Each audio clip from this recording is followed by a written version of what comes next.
By Sri Lanka's best internet package for online learning and online working with many amazing offers. Call 1212 for more information. Sri Lanka Telecom. ලෙන්ගතුකම වැඩි කරගන්න ලව්ජු රුපියල් 50ට අඩු කළා. මාමේ එන්න අපිට එකක් බොමු.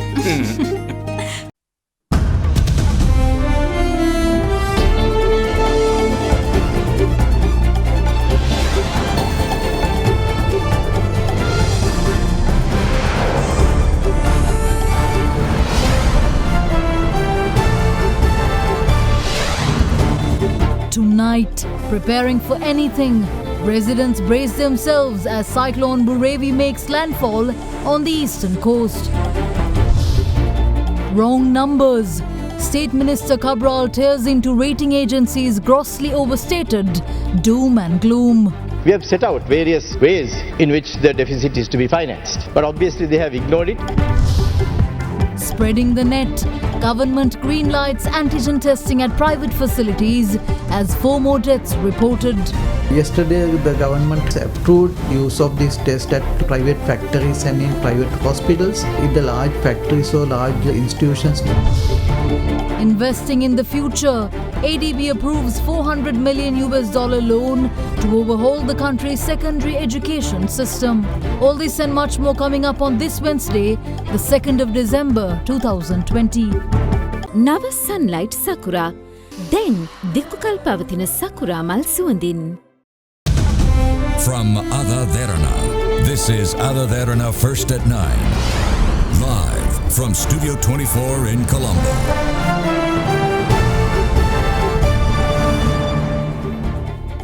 Good evening and welcome to First at 9. I'm Shanella Fernando. Moving on to your top stories for tonight. The cyclone Burevi is about to make landfall between Trincomalee and Point Pedro. With that, heavy rain showers, heavy thunder showers rather, and strong winds were experienced in the eastern and northern provinces throughout the day. In the meantime, State Minister of Disaster Management Chamal Rajapaksa says necessary steps have been taken to provide assistance to all those who may be affected.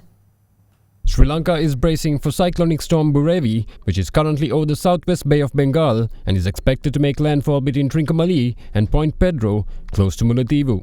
The cyclonic storm, with wind speeds of 80 to 90 km per hour and gusting up to 100 km per hour, is very likely to move westwards thereafter and emerge into the Gulf of Mannar by tomorrow morning.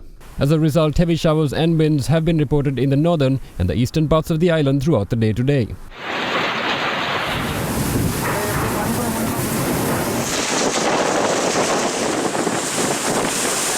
Furthermore, flooding was also reported in several areas in the northern and eastern provinces as well.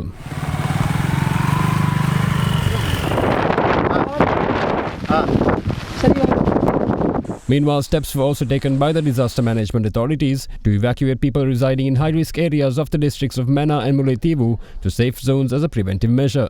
In the meantime, State Minister of Disaster Management Chamal Rajapaksa said in Parliament today that all possible measures have been taken to deal with any possible disaster situation brought on by the cyclone. The State Minister added that financial provisions have been provided to secretaries of the districts in high-risk areas for the provision of essential services to people likely to be affected by the imminent storm. Meanwhile, the Sri Lanka Air Force says that helicopters and aircraft have been deployed with rescue teams to provide assistance in the event of a disaster. Meanwhile, as per the latest warning issued by the Department of Meteorology, very strong gusty winds of 60 to 70 km per hour at times can be expected in the northern, north-central, northwestern, western, central and Sabaragamuwa provinces tomorrow. Furthermore, heavy rainfall above 150 millimeters in the northern and northwestern provinces can be expected tomorrow as well.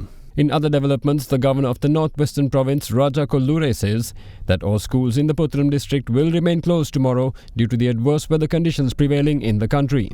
Safeguard hand sanitizer. නවතම නිෂ්පාදන පෙළ නිරෝගීමත් දිවයකට. ලංකාවේ පළමු වරට හඳුන්වා දෙන Melbourne Veggie Cracker. Crunchy veggie. State Minister of Money, Capital Market and State Enterprise Reforms Ajit Nivard Cabral took aim at ratings agency Fitch today for not doing their homework and building up their arguments on unfounded assumptions. He made these remarks during the committee stage debate on the Budget 2021 on the vote of the State Ministry of Urban Development, Coast Conservation, Waste Disposal and Community Cleanliness. It is surprising to note that Fitch Ratings assessment has ignored several key proposals presented in the government budget 2021 with regard to deficit financing in the period ahead. We have set out various ways in which the deficit is to be financed, but obviously they have ignored it. Fitch Ratings builds up an argument based on the existing financial model, thus adopting a backward-looking approach. In contrast, the forward-looking financing model of the government, which is skewed heavily towards domestic financing and will capitalize on the benefits of increased domestic savings and the low interest rate regime already in place, given the subdued aggregate demand conditions and well-anchored inflation expectations. Based on such unfounded assumptions and 116% at the end of 2024, which grossly overestimates the budget deficit at around 11.5% of GDP in 2021 and 2022. Our estimates are completely different to that, and we do not agree with those estimates that they have done. You spoke about the foreign direct investments as well. Foreign direct investments, which slowed in the first half of the year, appear promising in the period ahead, particularly with the expected inflows to the Colombo Port City project and the new manufacturing projects in industrial zones, including Hambantota. The first phase of the Port City project is scheduled to begin in 2021, boosting economic activity and attracting sizable non-debt creating financial flows to the country. Debt management is not a single item only. It's an integrated approach that we are putting in place, because each one of these macro fundamentals are dependent one on the other. That's why we need to manage all these together. Meanwhile, responding to the Chief Opposition Whip MP Lakshman Kiriyalla, Minister of Justice President's Counsel Ali Sabri says the report called from the Attorney General regarding the extradition of former Central Bank Governor Arjuna Mahendran will be received during the course of today or tomorrow. සතියක කාල සීමාව ඇතුළත නඩු විශාල ගණනාවක් සඳහා තීන්දුව ලැබෙනවා. තීන්දුව ඇවිල්ලා නිදහස් වෙන්න ඔබතුමාලගේ පාර්ශවයට හැකියාවක් ලැබුණා නෑ. මේ රටේ සාමාන්‍ය පුරවැසියටත් මේ ආකාරයේ විසඳුම් ලබා දෙන්න පුළුවන් නම් අර මහර වගේ සිද්ධිත් ඇති වෙන්නේ නෑ. නඩු දාන එකයි නඩු අහන එකයි එකිනෙකට වෙනස් දෙකක්. ඉතින් අපි කවදාවත් කියලා නෑ නඩු අහන එකේ ප්‍රශ්නයක් තිබුණයි කියන එක. නමුත් නමු දාන එකේ යම් ප්‍රශ්නයක් තිබුණා.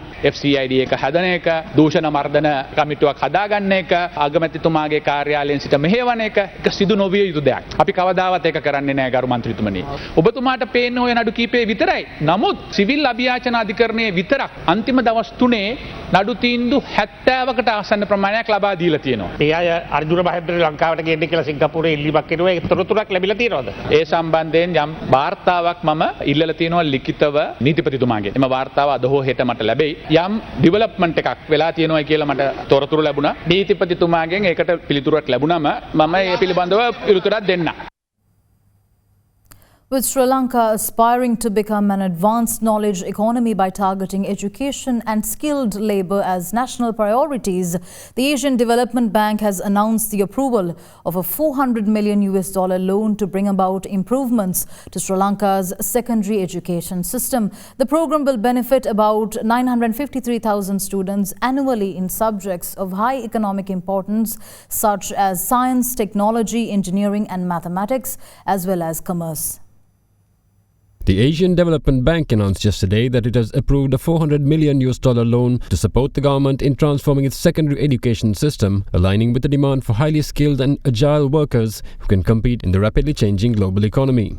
The Secondary Education Sector Improvement Program will support reforms under the government's General Education Sector Development Plan for 2020 to 2025, particularly on upper secondary education. The program will benefit about 953,000 students annually, with skills that will benefit successive generations of students.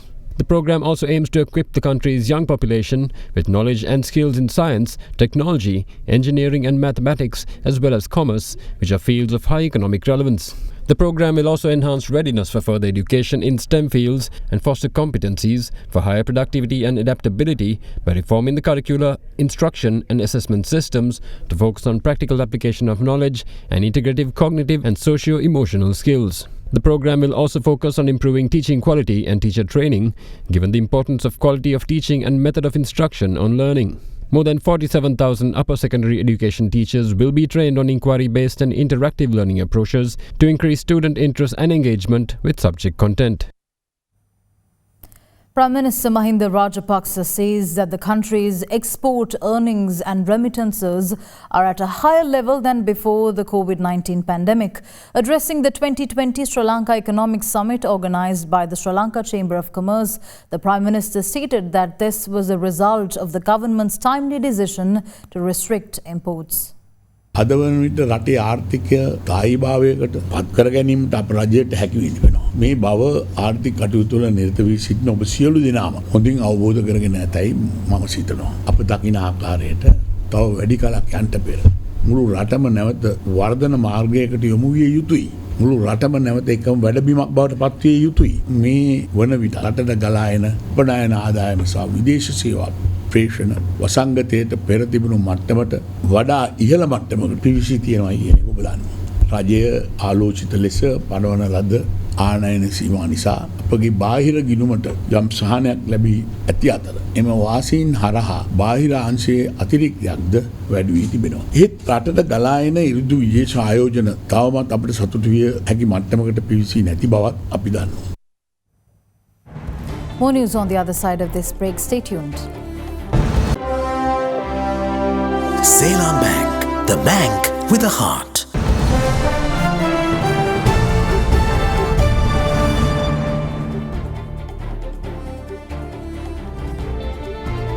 Welcome back. In more news, Defence Secretary retired Major General Kamal Gunaratne revealed that police personnel and prison officers weren't deployed as soon as the unrest erupted in the Mahara prison to avoid a larger number of casualties and injuries.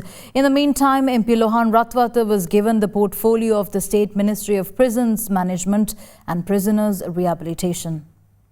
Unrest among inmates at the Mahara prison last Sunday left 11 inmates dead and 106 injured. The situation was brought under control by prison officers and the police by Monday. It was later confirmed that 8 out of the 11 who lost their lives had tested positive for COVID-19. Further, 38 out of the injured inmates had also tested positive.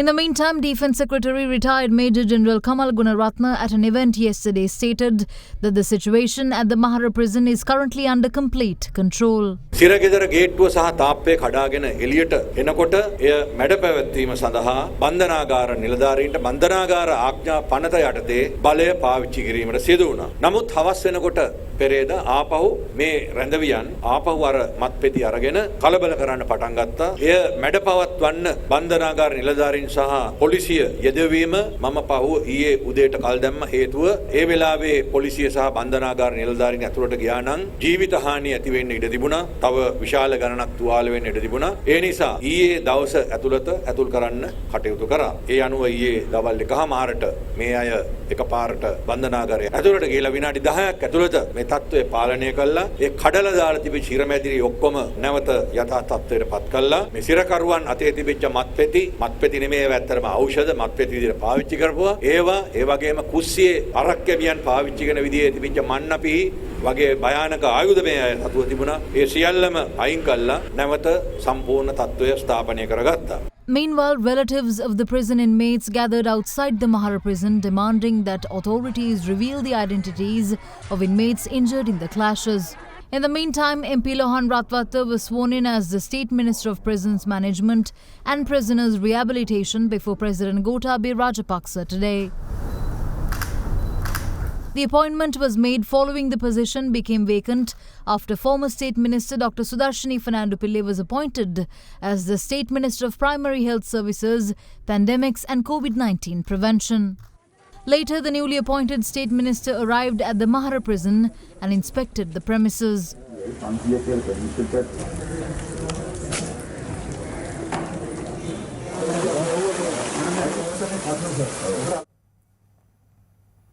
The total number of COVID-19 deaths since the first outbreak now stands at 122 after 4 more deaths were reported yesterday. Meanwhile, Chief Epidemiologist Dr. Sudat Samaravira says that the Ministry of Health has given private institutions and hospitals to perform rapid antigen tests. 4 more COVID-19 deaths were added to the country's tally yesterday, bringing the total up to 122. The 4 victims consisted of 2 men and 2 women, aged between 74 and 93. Their causes of deaths have been reported as complications arising from the COVID-19 virus, including germ infection, internal bleeding, septicemia, and chronic lung disease. In the meantime, the country continued to record triple-digit infections daily, with another 545 cases confirmed yesterday. Of the new infections, 294 were reported from Colombo, while Kalutura recorded 130. In addition, 36 others were reported from Kandy, 22 from Gampaha, 16 from Ampara, 14 from Puttalam, 8 from Nora Elia, and 3 infections each from Gaul and Anuradhapura. What's more, 2 infections each were also detected from the districts of Kurunegala, Kegol, Matale, Batiklo, Monragala and Ratnapura. In another development, the total infections within the prison system increased to 1,306, following the identification of 113 more cases yesterday. This included 42 from the Colombo Remand Prison, 27 infections each from the Valikada and Bogambra prisons, 16 from the Colombo Magazine Prison, and a single infection from the Valikada Prison Hospital. In other developments, Chief Epidemiologist of the Epidemiology Unit, Dr. Sudat Samarveera, says that private sector institutions will now be permitted to perform rapid antigen tests on suspected patients. Yesterday, the government approved use of this test at private factories and in private hospitals. In the large factories or large institutions where especially the Board of Investment Industries, government has recommended that these people should do 1% of the PCR, the random testing, to identify or to detect if there are any cases among the staff. In addition to this 1% random PCR testing, if an institution wishes to do additional testing, rapid antigen testing can be used to test their staff. Meanwhile, the total number of recoveries from COVID-19 increased to 18,304, with 487 patients recovering and discharged from hospitals. With that, the number of active cases now stands at 6,456. AdaDerana achieved another significant milestone today as our YouTube channel surpassed the 1 million subscriber mark. With this milestone, AdaDerana becomes the local news channel with the largest number of YouTube subscribers. Meanwhile, in a day of double joys, TV Derana, Sri Lanka's most subscribed YouTube channel, surpassed the 2 million subscriber mark. Joining YouTube on 7th October 2014, the AdaDerana YouTube channel has accumulated over 450 million views in total, with a total watch time of over 3,789 years. In the highly competitive news broadcasting space, AdaDerana remains the most trusted and unbiased news provider on offer, with a news team geared to deliver the most accurate and timely information. From up-to-date breaking news to stories that capture the essence of Sri Lankan life, AdaDerana has raised the bar in reporting. AdaDerana has been recognized as the #1 news brand among Sri Lankans in terms of loyalty and viewership, reaching them through all possible mediums. With that, AdaDerana marked another milestone in Sri Lankan YouTube history, becoming the first Sri Lankan news channel to pass 1 million subscribers on YouTube. Meanwhile, Sri Lanka's most subscribed YouTube channel TV Derana recently surpassed 2 million subscribers. AdaDerana First at 9 remains forever grateful to you, our loyal viewership, for placing your trust in us. We'll return with more news. Stay tuned.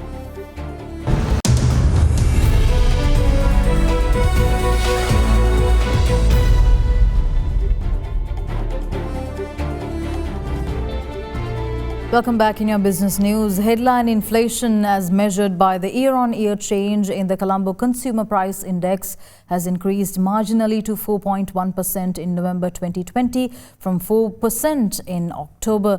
This has been driven by monthly increase of prices of items in both food and non-food categories.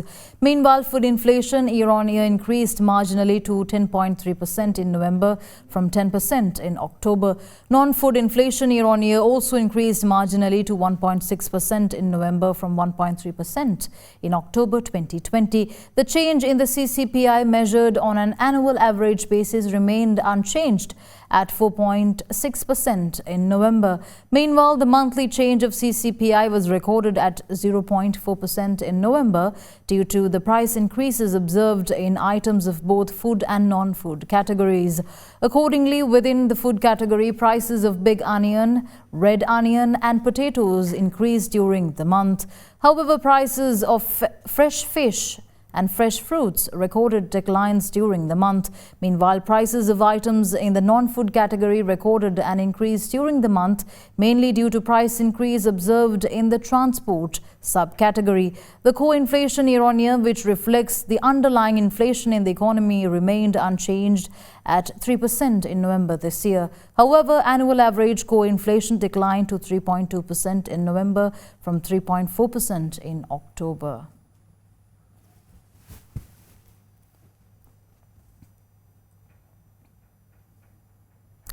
The Central Bank of Sri Lanka has announced that since the introduction of the special deposit accounts in April this year to seek assistance for the national effort to overcome the effects of COVID-19 outbreak in the country, a total of $272 million has been deposited as at 7th October 2020. Due to the overwhelming response, the government has decided to extend the validity period for opening special deposit accounts up to 7 April 2021 on recommendation of the Monetary Board of the Central Bank of Sri Lanka. In addition, considering the favourable effects of retaining such foreign exchange within the country, the government has also allowed SDA holders who wish to keep their maturity proceeds in Sri Lanka beyond the designated date of maturity to renew and continue SDAs as normal deposits with authorised dealers. Such funds held in SDAs as normal deposits will only be eligible for interest rates offered by authorized dealers for normal term deposits of the respective banks. The central bank also announced that upon maturity, such funds will be freely convertible and repatriable outside Sri Lanka on any future date. Further, the funds will be permitted to be transferred into an inward investment account or a personal foreign currency account, depending on the account holder's eligibility.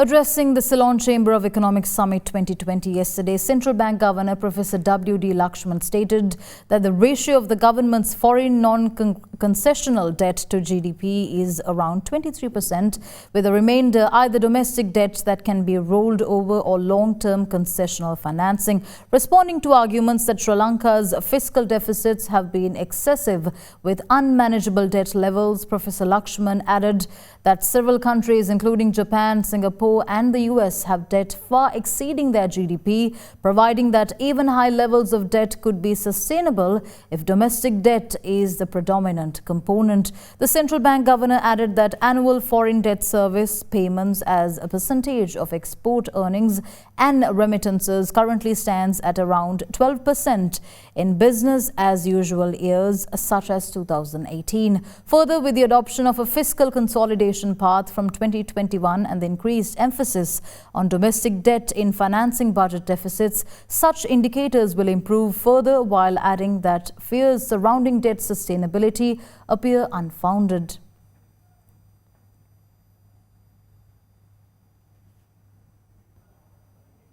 Sri Lanka's oldest mercantile establishment, George Stewart and Company, has announced plans to acquire tea value-added tea manufacturer HVA Foods plc. The company says that the move will expand its global reach and export volumes, and also it adds value to its internationally renowned brand portfolio. In a filing with the Colombo Stock Exchange today, George Stewart and Company Limited announced its intent to acquire the majority control of HVA Foods plc, one of Sri Lanka's fastest growing and innovative value-added tea exporters. HVA Foods plc, which is a dynamic player in the global tea market with its flagship brand Heladiv, is known for redefining tea as a beverage, transcending orthodox tea preparations by innovating contemporary tea-based products. The transaction is a strategic move by the George Stewart Group to further expand its portfolio and commitment to the tea and FMCG sectors, both locally and internationally. The company says that the acquisition will not only expand its global reach and export volumes, but also its internationally renowned brand portfolio. Under its wings, the company hopes to unlock group synergies to reduce redundancies and cost structures while capitalizing on economies of scale in its tea and FMCG sectors. Commenting on the new acquisition, Chairman of George Stewart and Company Dilip Jayavira stated that the company was delighted that another globally recognized local brand will become a part of the George Stewart family, adding that the move also represents its commitment to driving the local manufacturing industry and adopting newer, diverse, value-added products that meet the ever-changing requirements of both local and global consumers.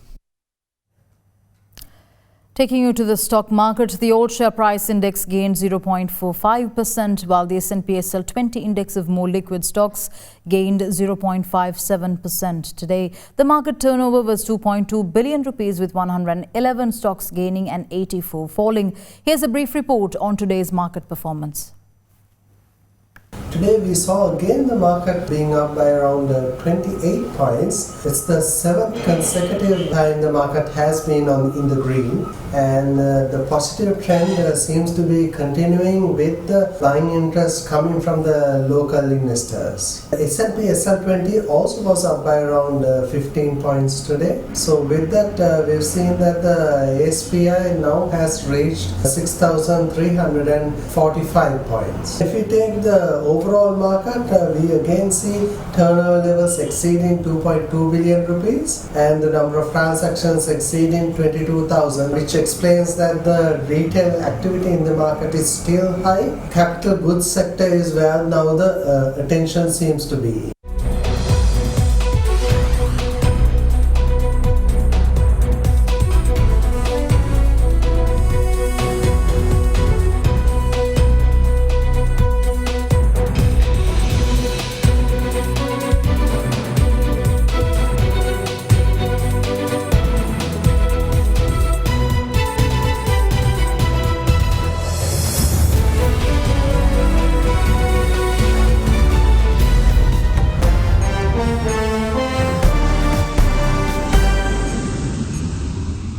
In international news, a Chinese spacecraft that landed on the moon's surface yesterday in a historic mission has begun to retrieve lunar surface samples.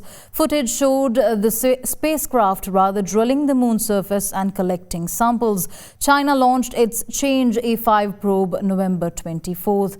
The unmanned mission, named after the mythical Chinese goddess of moon, aimed to collect lunar material to help scientists learn more about the moon's origins. The mission will attempt to collect 2 kilograms of samples in a previously unvisited area in a massive lava plain known as the Ocean of Storms.